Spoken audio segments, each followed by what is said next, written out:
Morning JOX here on JOX 94.5. Conrad Van Order, Damian Mitchell here with you for the next hour, recapping everything that happened over the weekend. And of course, first and foremost, we hope everyone had a wonderful Easter weekend, a wonderful Easter Sunday, however you and your family choose to celebrate. I hope everyone had a wonderful time. I went and had a nice church service outside yesterday morning and got to enjoy the sunshine, and went and broke some bread with the family afterwards and had a nice time. Damon, did you have yourself a nice Easter weekend?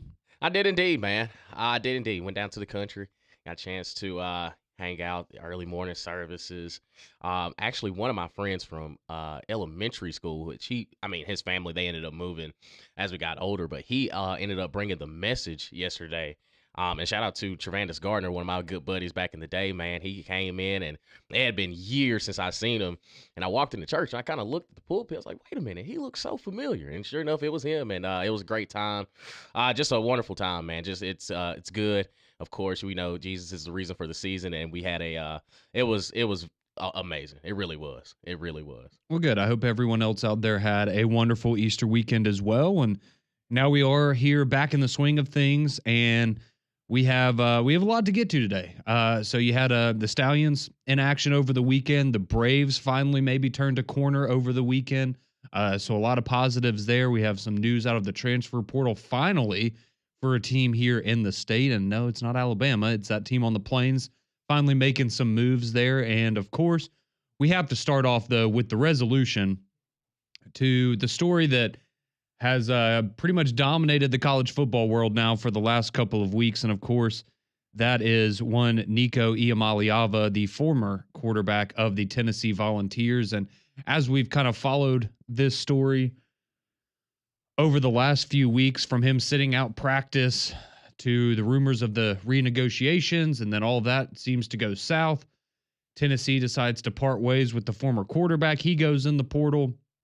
We hear he's asking for $4 million. One of the schools that immediately is tied to him is UCLA. He is a West Coast guy. He is from California.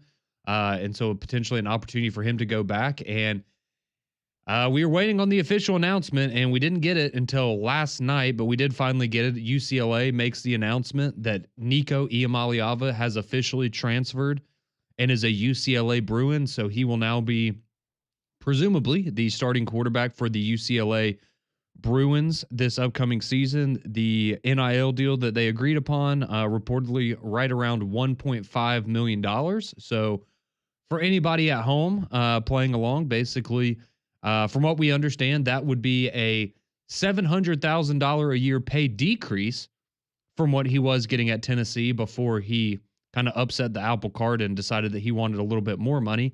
And as we all know, taxes are not as friendly in the state of California as they are in the state of Tennessee. So we're talking about a pretty substantial pay decrease that Nico is looking at now for at least the upcoming season after the whole debacle there in Knoxville. But he is officially a UCLA Bruin. They put out a graphic and everything, Damian. So that's about as official as it gets. But I do kind of want to go back quickly to the weekend itself, because you had a couple of situations where, so Nico does go on social media yesterday, and he does release a statement about that, and I'll read that here in just a minute. But if we go back to earlier in the weekend, you had Nico, who broke his silence in a very odd way, because remember, we hadn't heard from him during this entire situation, right? He hasn't said a peep to anybody. So, as is unfortunately the tradition now, you go to social media. You don't actually, release a statement. You don't do an interview. No. You go and you post something on social media with a cryptic caption. Maybe you have a song playing in the background that ties into whatever message you're trying to get across. And that's exactly what Nico did. So he went on Instagram over the weekend, and he had posted pictures of himself on the field during the Ohio State playoff game. And he posted two pictures, and one of them had the caption, "Damn, I tried to sit out and throw the playoff game too," with a bunch of laughing emojis. He then says, "These boys just make me laugh, man. There ain't no way." He then posted another picture of him and somebody on the Tennessee staff before the game, and a caption that read, me telling him that I'm about to throw the game. Which I understand he's trying to make a joke. He's trying to be funny. I'm not saying that he did any of those things. I don't believe that. But it's just like, come on, man. Like, you are the social pariah right now. You are public enemy number one in the world of college football, or maybe it's your dad, but you by association. And you think the best way to handle this situation and the critics is to go on social media and essentially joke about how you threw your last game at Tennessee because that was a rumor and you were negotiating your deal before that playoff game and your dad had supposedly told you to sit out of that playoff game if you didn't get more money. And so the way we're going to handle that is by joking about throwing the Tennessee's first playoff game that they've ever been in. Does that sit well with you, Damien? That does not. It's a reading of the room. It's, well, you're already public enemy number one. You're leaning to, if this is your calling of being the villain of college football, so be it. You are accepting it in full stride. But really and truly, a lot of people were giving you grace at some point because it's, okay, we look at your camp. They're the reason why you're acting the way that you're acting. We had people on JOX last week that were saying, said he was a victim. Yeah, right. I felt Nico was a victim. Right. So it's, okay, well, we kind of were protecting you for a little bit. Now it's, okay, no, now you're having fun with it. All right, we see how you move. But also to me, it's so, this whole saga, this whole debacle, one, Tennessee called their bluff. And everybody in that camp started to panic because they didn't think they would. And what, again, it goes back to what in 2024 did you think warranted you to even start negotiating of, oh, yeah, we need to get some more money. And then you see how it all plays out. They're starting to flip it. Oh, it was never about, the money. It's about the offense.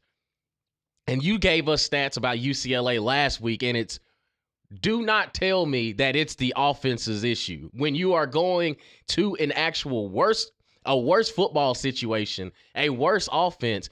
And on top of everything that you did in 2024, it's not like you're going to be like just, oh, everybody thinks that UCLA is going to be that much better because they added you and you're taking a pay cut. So in the end, congratulations, you played yourself. Yeah. And I mean, I know his family came out, I guess during this whole situation and essentially their statement was, well, we're not giving him bad advice. We haven't led him astray, right? Like whatever you think the situation is, like we don't think that this is bad for him. And I'm sure they're going to continue to try to spin that narrative and talk about how great it is that he gets to go home. And it's such a great college and so great that his younger brother decided to end his commitment to them at the last second and go to Arkansas for more money. So, they absolutely just love the culture there in Los Angeles, and that's why they want to be a part of that program. It's not because of any other factors, like, I don't know, he probably didn't have any other serious offers. But that's neither here nor there. So that situation has seemingly resolved itself. Again, that's going to be a heck of a 30 for 30 one day whenever we get it. But Nico officially a member of the UCLA Bruins, and he announced it on social media. And this was a serious post, not like his other ones, where he was insinuating some that he was throwing games at Tennessee. But Nico went on Instagram, and I'll read his post about joining UCLA. It says, quote, "First and foremost, I want to thank my Lord and Savior Jesus Christ for his grace, for continuing to bless my family and allowing me to live out my passion each and every day. To the amazing people of Knoxville, thank you for embracing and uplifting me throughout my time there. I'll be forever thankful for the support you showed me every step of the way, and I'll always cherish the relationships I built there and the memories I created with my brothers. I believe with all my heart that I gave my all as a volunteer, and I am truly grateful for the time I had at UT. My journey at UT had come to an end. This decision was incredibly difficult and truthfully not something I expected to make this soon. But I trust God's timing, and I believe he's leading me where I need to be. Even though this chapter's ending, a new chapter has begun, and I am committed to UCLA." End quote. So there you have it, straight from Nico himself. I will say I do think it's kind of an interesting situation when you look at the Big Ten, and to be fair, just kind of where Nico slots in when you look at the best quarterbacks in that conference, because, we have a lot of new faces in the SEC, but you essentially have a lot of new faces in the Big Ten as well. When you look around at what you're going to have at Oregon, Dante Moore, you're going to have a new face there. Julian Sand looks like he's going to be the guy at Ohio State. Bryce Underwood, the freshman at Michigan. Like, you have I guess when you think of the heavy hitters in the Big Ten outside of Drew Aller and maybe one or two other guys, like there's going to be a lot of new faces. So when it comes in, you're looking at, wow, how does Nico stack up against the rest of these quarterbacks? I think right now it looks pretty favorable. It's just how is it going to go over the course of the season? Because I mean, I have pretty high expectations for Julian Sayin. I would expect him to have an incredible year at Ohio State. I know Bryce Underwood's, young, and that's going to come with some lumps and bruises, but it seemed like he had a pretty good spring game for Michigan, and he certainly has all the tools, right? It's just a matter of mentally, can he get there as a freshman? I mean, I think we all saw, we saw the ugly parts of Drew Aller in the playoff at times, but we also saw a guy that was capable of getting his team to the Final Four in college football. So it's just interesting to me how he stacks up going into the league, because you could make an argument that he's probably one of the three best quarterbacks in the Big Ten right now. It's just, I don't know if we're going to look at him that way at the end of the season. And part of that also has to do with, his supporting cast just isn't going to be anything spectacular. Yeah, because nobody's really questioned the talent. It's just, why can't he put it all together? I think that's where the issues lie. And it's no denying that he has the talent. It's just putting it all out there and feeling confident. I don't know. I think a lot of it is the pieces that are around him that determines really how much success he really has. Like, I can see him. I mean, I'm assuming that UCLA is going to be down a good bit in some of these games. I can see his numbers actually looking better, but the record may be worse. Mm-hmm. Like, you could tell, you can convince me that he's going to throw for more yards, or he's going to have a few more touchdowns, UCLA. But also, it's UCLA, and if they're not really competing, it's okay. He's putting up a lot of empty stats. Like, okay, well, I expect that. But also, if he ain't got nobody to throw the ball to and everything's still on him, I don't know if he'll be able to. I mean, he could hit the transfer portal again, but I don't think we'll be having the same conversation this next spring as we are this spring, as far as him hitting the portal. Yeah, well, and that's my other question too. If you're UCLA, right, do you view this as a rental? Because that's kind of how I viewed it, right? Is he's going to go here, hopefully have a good season, and then hopefully he is smart enough to understand now that if you're going to transfer, do it in the winter portal before everyone spent their money and already, kind of made their bet at quarterback. That is 100% what I expect to do. Now, granted, he could go out there, absolutely light it up, and go to the NFL. That's another option for him as well. But going to be an interesting season there in Los Angeles. See how that all plays out with UCLA and Nico Iamaleava. But if you're just now joining us, it is official. He is now a UCLA Bruin. This drama is over as far as we know it. I'm sure, we're still going to get, background information and things that were going on behind the scenes. But it seems for now, at least, we are done with the Nico saga. He is in Los Angeles, and we will, probably not talk about him a whole lot, to be honest, from this point. I mean, come on. You're right. Yeah, come on now. He's gone now. Yeah. Enjoy it. Best of luck, I guess. So we'll see how that plays out over the course of this fall there in the Big Ten for UCLA. But we did have some other transfer portal news we need to get to across the college football and college basketball worlds. How about Auburn picking up a couple of names in the football portal as well as in the basketball portal, potentially landing their replacement for Chad Baker-Mazara? Who was it? And what are the new faces that you can expect to see for Auburn, both on the football field as well as the hardwood next fall? We will break those down for you, give you that information. We return here on Morning JOX and JOX 94.5.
618, welcome in Monday edition of Morning JOX here on JOX 94.5. Conrad and Damien here with you, breaking down everything that happened over the weekend. Of course, the big news, Nico officially a UCLA Bruin now, so that saga is over. And now we wait to see what Tennessee does. I believe still that Steve Angeli, the Notre Dame quarterback who entered the portal at the end of last week, still a belief that that is going to be the guy there for Tennessee, but we will see what direction Josh Heupel and that staff decide to go to fill that void they have now at quarterback. But we did have transfer portal news outside of the world of Nico Iamaleava, and I'm talking about specifically with the Auburn Tigers. So we talked a lot about last week about how just been kind of a weird start to the spring portal for both Auburn and Alabama. You really didn't hear a whole lot. A couple here of, this guy might be coming in for a visit, or there might be some mutual interest with this player or that player, but, nothing really concrete. But that did change over the weekend for the Auburn Tigers.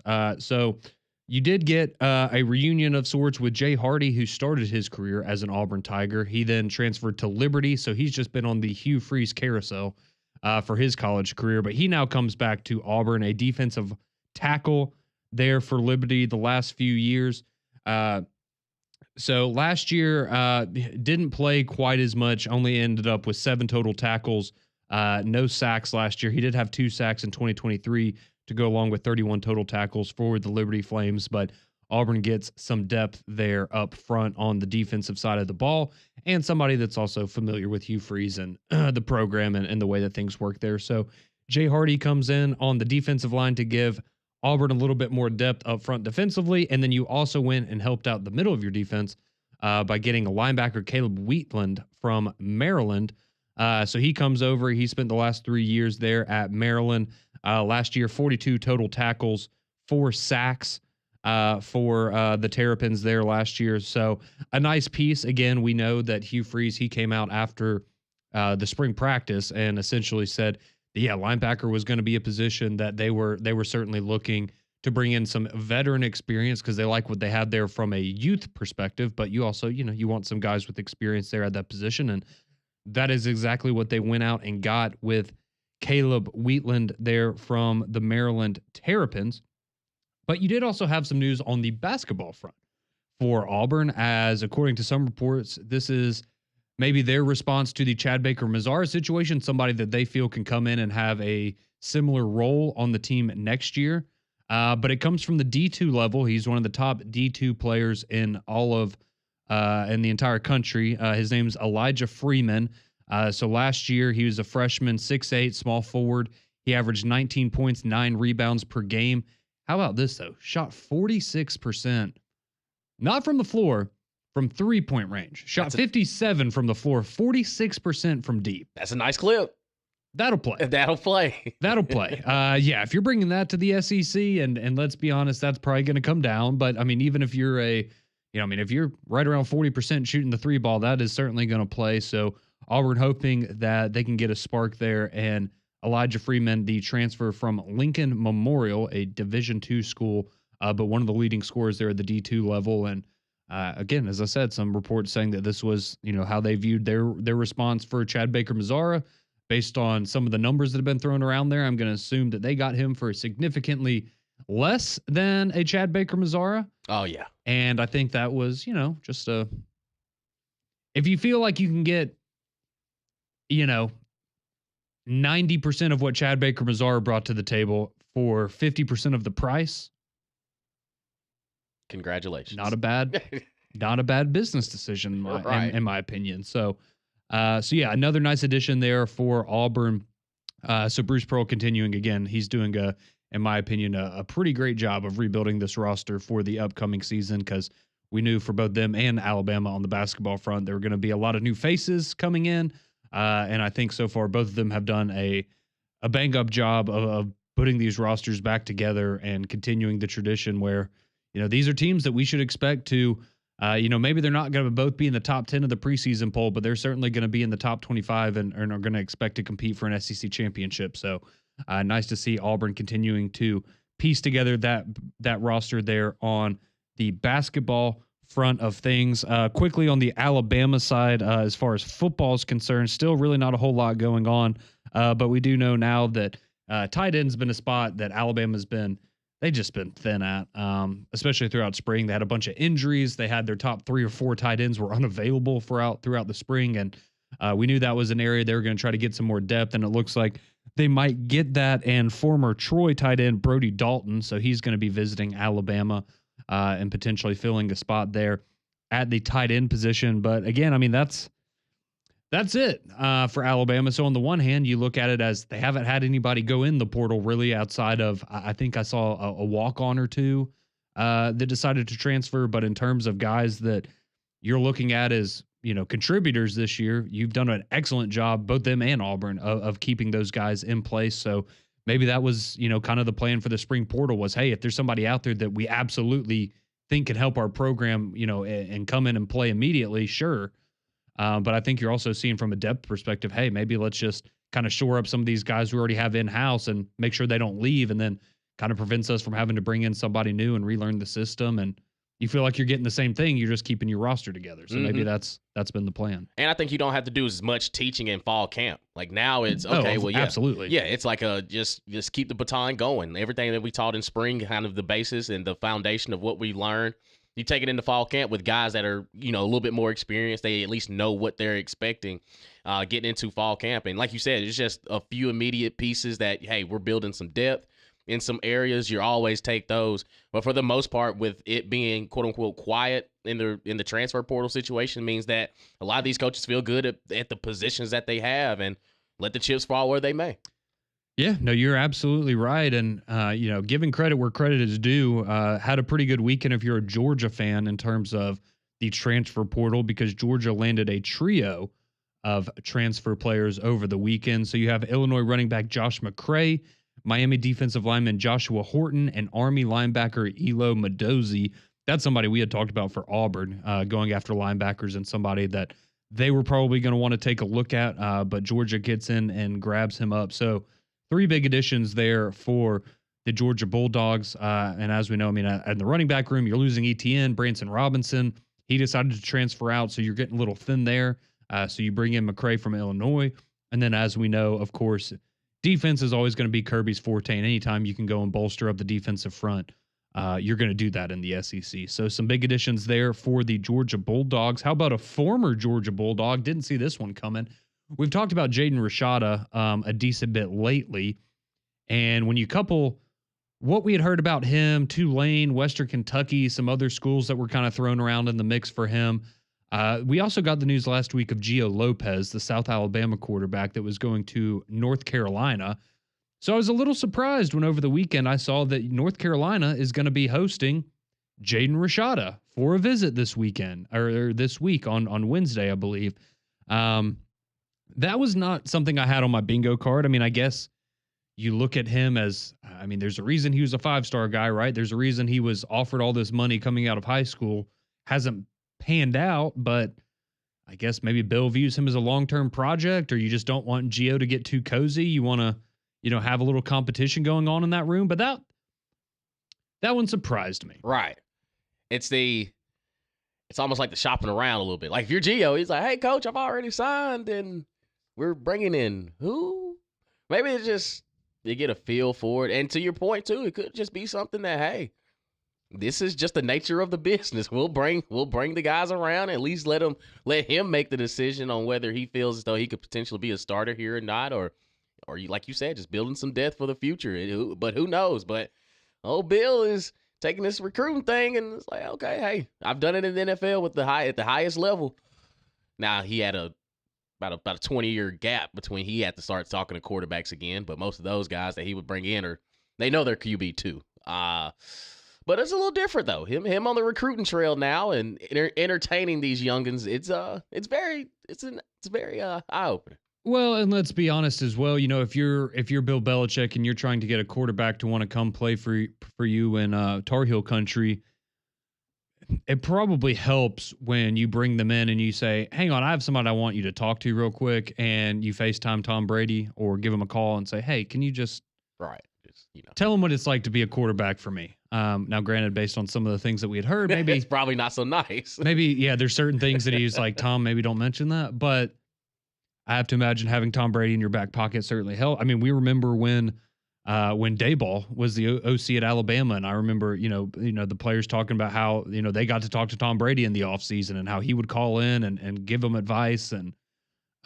not really many better people that you could have advice from at the quarterback position than TB12. So, yeah, that's just an interesting development there for North Carolina. So we'll see what happens. But Jaden Rashad is scheduled to visit with Bill Belichick there on Chapel Bill later this week. And finally, you did have in the SEC another big piece of transfer portal news from Oklahoma. So the big news on Friday was that David Stone, one of their defensive linemen, who admittedly not a household name, but he is what we call a 5-star plus, not a 5-star, 5-star plus recruit last year. He was the number 2 defensive lineman in last year's recruiting class. He put his name into the portal on Friday. Then I'm going to imagine that some more money got deposited into his bank account, and he decided he was going to withdraw from the portal. So David Stone stays at Oklahoma after, we can assume, renegotiating his compensation. But that's a big get for Oklahoma. Again, having a player of that caliber who is a freshman last year, again, didn't put the world on fire or anything like that, but has all the potential in the world. And, with the situation you're in Oklahoma, right? Like, you need to show some improvement this year. And having guys of that caliber that can hopefully step up for you on the defensive side of the ball will be very big for Brent Venables. So that is your college football transfer portal news. In terms of the basketball world, a couple of notes to get to here before we wrap up your transfer portal updates. Unfortunately, Alabama basketball fans, I have some bad news for you. Because Trayson Eaglestaff, the sharpshooter from North Dakota, who absolutely lit you up for 40 points this season, he had committed to South Carolina, we remember. He then decommitted. And so there was some thought that maybe Alabama had come in there and maybe stepped up an offer or something and maybe wanted to have another discussion with him. But he has decided to not go to the SEC at all. He's going to Big 12 country as Trayson Eaglestaff announces that he is going to go to West Virginia. Mountain Mama. Yeah. So Country Roads took him home. And unfortunately, he will not be a member of the Alabama basketball team, as some people here maybe were hoping that would happen. But it has not. And he is going to go up there and hang out with Pat McAfee and Jimbo Fisher and, I don't know, I guess Nick Saban as well. Who else is from West Virginia? I can't remember. Pat White, Steve Slayton, all those guys. So that's a little bit of news on the basketball front. And then finally, we talked about PJ Haggerty last week, the star point guard for Memphis, who was a second-team All-American, averaged over 20 points a game. He's the best player in the portal. We were talking about how you would imagine both Auburn and Alabama are going to kick the tires on a guy like that, but it depends on what the asking price is going to be. Well, we now know what that asking price is going to be because according to Jeff Goodman of the Field of 68, PJ Haggerty is starting his negotiations at $4 million. You're worth whatever somebody's going to pay you. And if that's where it starts, somebody's going to pay it. Somebody's going to pay it. Yeah. So, again, just maybe keep those expectations in check if you're Auburn or Alabama. I know we had some conversations last week off the air about it'd be kind of funny if old AK was able to step in and make a pretty stiff offer and keep him there in the AAC. And he's familiar, right? And that would have been something. Yeah. That would have been something. But yeah, $4 million is to start the conversation. That's a lot. That is a lot of cheddar. But congratulations to him, because as we were talking about, somebody's going to pay for it. So, yeah, maybe don't expect a lot of news there on the Auburn or Alabama front, but who knows? Maybe someone steps up, writes a blank check, and we'll find him in the SEC next year. But that was just kind of a shocking number to me that's what we're starting at. Okay. But capitalism, baby, at its finest right there. So that is your transfer portal update from both the college football and college basketball worlds. Again, the football portal ends on Friday, so players can continue to come out after that, but you have to put your name in by this Friday if you want to transfer. So over this next week, can expect a number of names to enter in there. We'll see if Alabama and Auburn are able to keep their rosters together. They've done an excellent job of it so far. But that is the latest from the transfer portal. So when we come back, let's get into some things that happened over the weekend outside of college sports. The Braves finally turning a corner against Minnesota this weekend. And how about those Stallions? We got to talk about it. 3 wins in a row for Skip Holtz and company. Are we back on track for a four-peat here in the Magic City? We'll dive into all that from the weekend when we return here on Morning JOX.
.637, appreciate you tuning in this morning, the Monday edition of Morning JOX. Again, hope everyone had a wonderful Easter weekend. And there's a couple of teams that certainly had good Easter weekends. So how about we start here with our hometown team, the Birmingham Stallions, as they headed over to Houston to take on the Roughnecks on Saturday night. Saw some pictures. Saw a lot of you out there at Back 40 for the Stallions watch party. So it looked like there was a good crowd out there taking in the victory. But the Stallions do get their third straight win, 23-16 over the Roughnecks. Matt Corral tosses 2 touchdowns, goes 14 to 25, 195 yards, 2 touchdowns, 1 pick. Case Cookus comes in. He throws a 36-yard bomb late in that game as well. Matt Corral also led the way for the Stallions on the ground with 10 attempts for 52 rushing yards on the day for the Stallions. And the Stallions got out to a big lead. It was all Stallions early on, and then Houston was able to kind of come back and get themselves into it. And then the Stallions, when they needed to, able to score there in the fourth quarter to get the 23-16 win. But a rough start to the season, a season opening loss that we weren't expecting, but the Stallions have responded nicely since then, getting 3 in a row. I think offensively, you're still looking to find more of that consistency. It just hasn't quite been there. And, we can be blunt about it, right? The Stallions, as impressive as it is that they've won 3 in a row, this is not the same Stallions team that we've had the last couple of years. I think we can all admit that, but it's still a long season. You got 6 games left to go in the regular season. There's still time to round into form. It may just look a little different than the last couple of years. But with the defenders getting knocked out over the weekend as well, you're kind of sitting there looking at the Stallions. You're 3-1. Why not, go and why not the Stallions for a 4-peat? So again, it's going to be a tougher road, I think, than it has been maybe the last couple of seasons. But I think the job that Skip Holtz has done, having your quarterback go out with an injury that early on in the season, having Matt Corral come in and pick up the pieces. And again, you're looking for him to continue to improve, but he is winning you football games. And that's really all that matters at this point. So a nice 23-16 victory for the Stallions as they move to 3-1 on the season, Damian. Yeah. And when you watch the Stallions, it's not the prettiest of games to watch. No. And really and truly, all that matters is, we win the ball game, which is fine. But there have been some inconsistencies. I think Matt Corral, I don't know. I still can't debate. I can't figure out if he's not letting get ripped or is he being too cautious. Like, it's what we've known Matt Corral to be, especially when he was at Ole Miss, is like he let that thing fly. And again, I don't expect Skip Holtz to be calling plays like Lane Kiffin, but it does, like, the one thing about Matt Corral is he plays extremely loose. And with that comes a lot of just ill-advised throws. But when they land, it's the ultimate boom or bust. Because he has a little bit of a turnover gene, which we've seen we've seen a while when he was at Ole Miss. And then there's moments where he hit Deion Kane for, pretty much a 60-yard pass there at the end of the first half over the weekend. It's like, okay, we have it. Yep. So I don't know if it's because Skip wants to establish the run game. Of course, with C.J. Marable, with Roundtree in the backfield, we have capable backs, but sometimes our offensive line, and a lot of it too goes back to just the scheduling in which they have the UFL, where they can't really just get after it, so you don't really know what your offensive line or defensive line really looks like until they're going against somebody else. And I think for the Stallions defensively, for as aggressive as our secondary is, they can get caught with their eyes in the backfield a lot. Like they now the safeties, they run down and they play run support extremely well, but sometimes in the pass game they get, and I'm not going to necessarily say lazy, but they let guys get behind them and they play catch up, where they kind of feel like, okay, our defensive front sevens must be getting some pressure. But collectively, it may not look the prettiest, but I'll take a 3-game winning streak as opposed to, starting the season off with a loss. So I think there are things you can improve on, but as long as the final score is we have more than the other team, you'll much rather watch that film than, going back and say what happened against DC. Yes, no, you're absolutely right about that. And, I wonder too, because we know, Deion Kane's been excellent for the Stallions so far this year. But you got a little something from Davion Davis over the weekend as well, because he had that early touchdown and the 2-point conversion. Double D. And so that's right, double D. So you wonder if, having somebody else, break out kind of in that wide receiver room alongside Deion Kane, if that's something that, maybe you're going to get a little more of him moving forward here, because certainly, again, the more guys you have to pass the ball around to, the more efficient this offense is going to be. And, right now they're good. They're winning football games, but I think we all agree they're going to have to continue to get better if they realistically want a chance at the 4-peat. So, but again, another nice win for the Stallions. their third in a row, 23-16 over the Roughnecks. Well, a team that had an even better weekend than the Birmingham Stallions, and a much needed one at that, was the Atlanta Braves. So they went back home. They welcomed in the Minnesota Twins, and Minnesota Twins not great, but the Braves not great as well this year. But it really did feel like this was the opportunity, because they had such a rough start on the road and so many series on the road to start the season. You finally come back home, you get to settle in a little bit. And what do the Braves do? They go out there and sweep the Minnesota Twins.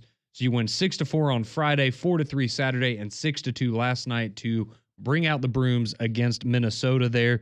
You now welcome in the Cardinals for a 3-game series starting tonight. You can hear that here on JOX 94.5. Pregame show going to start at 6 o'clock, 6:15 first pitch there for the Bravos. But yeah, a much needed winning streak there. On Saturday when they beat the Twins for their second game in a row. That's the first time all year the Braves had won back-to-back games all season. Let's go. Hey, the fight for Choptober is on now, baby. I'm very interested when on three-man front when Landrum comes back to see how his mood has changed, because I mean he was he was down on the, like, he's done with the season already. He was sick. And now that you've swept the Twins, again, it's the Twins, but you've gotten 3 in a row. Does that kind of bring the morale back? And I know there's a lot of Braves fans out there listening. I'd love to hear from you as well. 205-834-9450. Has your feelings on the season shifted now after that sweep of Minnesota? But much needed there for the Atlanta Braves. You did have some drama because you did have Kalenic, who thought he hit one out and pimped it, and it did not go out. And then he got thrown out trying to stretch it into a double. Which did not sit well with a particular player on that team by the name of Ronald Acuna Jr., who then had to go and voice some frustrations on social media about how if that was him, he would have gotten pulled out of the game, and he would have probably gotten, just. I mean, which, to be fair, I'm not. He's not wrong. He is not wrong, but his was a trend. Yes. It was just weird, though, because you had Brian Snitker who addressed it. He said, I didn't even notice it during the game. Like, how do you not notice that during the game? Like, what are you doing? Right. Like, he's like, I didn't see it until, he was talking about it yesterday, and it happened in the Saturday night game. And I didn't see it until I got in here today to the stadiums. Like, how did you miss that? Yeah, right. I mean, granted, Brian Snitker doesn't strike me as the kind of guy that goes home and scrolls on, Twitter, but it's just like, man, nobody pointed that out to you. Like, that's kind of a bizarre situation, but Kalenic says, I'm sorry, not going to happen again. And yeah, the whole Acuna situation is kind of bizarre, but. And how about those Reds? Some drama. I was going to get to that, yes. But yeah, since Damian mentioned it, the Reds beat the Orioles yesterday 24-2. 24-2. Had to give up the safety. Yeah, that's pretty impressive there. And I will say, if y'all missed it, probably the best highlight I saw of the weekend was that catch that Ellie De La Cruz made. Diving behind second base. I mean, that was just an incredible. That dude's a freak, dog. And as long as we can most pony up the money within the next couple of years, he'll be a Red for a while. At least I hope. Yeah, he's certainly a special player, and he certainly brings the juice. Granted, you'd probably like for him to be hitting above 240, but it's early in the season. Early. We can roll with the punches a little bit there. But big weekend for the Atlanta Braves. They are now 8-13 on the season, so they are still in last place in the American League East, 6.5 back of the Mets, but they are only a game and a half away from being in third place. So there we go. Things can change pretty quickly, and again, it's a long season, so plenty of opportunities for them to get back up on that horse, but big weekend there for the Atlanta Braves. Well, we see your text rolling in, weighing in on everything that happened over the weekend, Stallions, Braves, transfer portal, all that good stuff. So when we come back, we'll put a bow on things here on the Monday edition of Morning JOX and read your text, 205-834-9450, if you want to chime in while you're listening to Morning JOX.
6:51 here on Morning JOX. JOX 94.5. Damian Mitchell, Conrad Van Order here with you for a few more moments.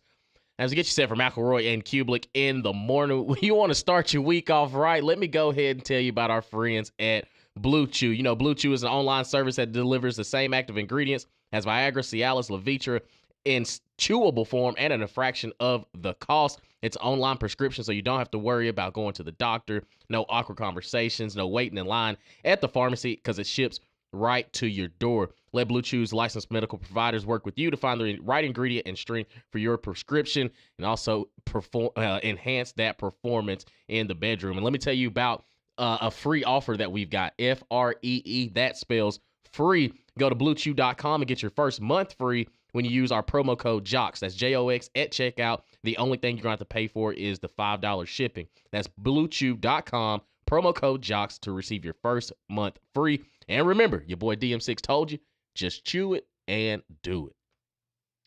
Well, 205-834-9450. That's how you can get into the courtesy GMC text line here. As many of you have already done so this morning. So we start off here. Somebody, Mad Dog, he chimes in about the Stallions. He says, I'm good with dropping a dime to Deion Kane for a 1-point win every week if that's what it takes for the Stallions. Oh, yeah. Listen, as long as we win, and I don't care what it looks like, we can be frustrated all we want. But as long as we got a dub at the end, that's all. That is all that matters. Win in advance, baby. That's the name of the game. Let's see. Fanboy, he chimes in. He says, the Stallions just don't have it this year. I'm glad we have the 3 rings. Well, we're getting 4, so don't lose confidence now. There we go. Well, here comes Lewis in here. 4-Pete, never in doubt. Hope we see DC in the championship game. Giddy up. Let's go. Get a little revenge there on the DC Defenders. Exactly. And they lost to San Antonio. They lost to the Brahmas. Yes, they did. Mm-hmm. They made Kellen Mond look like a competent quarterback. You know how tough that is to do? Well, he's a great player. So who? Kellen Mond. Is a what? He's a great player. All right, John Mack. Speaking of John Mack, he chimes in this morning. He says,